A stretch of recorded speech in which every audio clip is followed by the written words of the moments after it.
Des concerts, des fantasias pour le festival annuel de Dakhla, une presqu'île en plein Sahara occidental au sud du Maroc.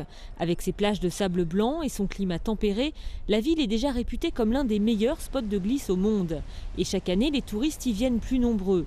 Premier investisseur étranger à miser sur l'avenir du site, un Français, Bernard Vivien. Il y a ouvert le premier hôtel de luxe en 2007. J'ai senti aussi la volonté des autorités locales à vouloir faire développer.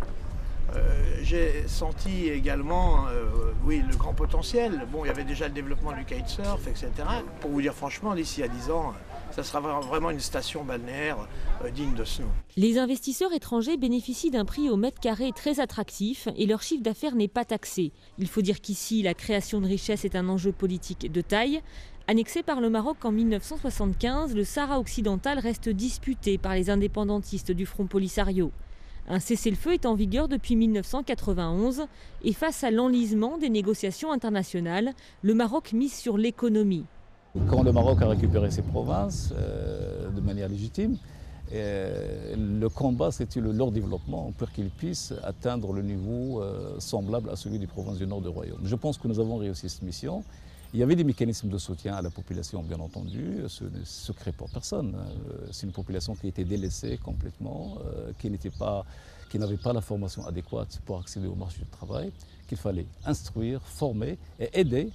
Résultat, la ville ne cesse de grandir. Il y avait 33 000 habitants en 1994, 160 000 aujourd'hui. Pas de mendiants ni de bidonvilles, les prix des produits de base sont subventionnés. Sucre, farine, huile, essence, ils coûtent 2 fois moins cher que dans le reste du pays.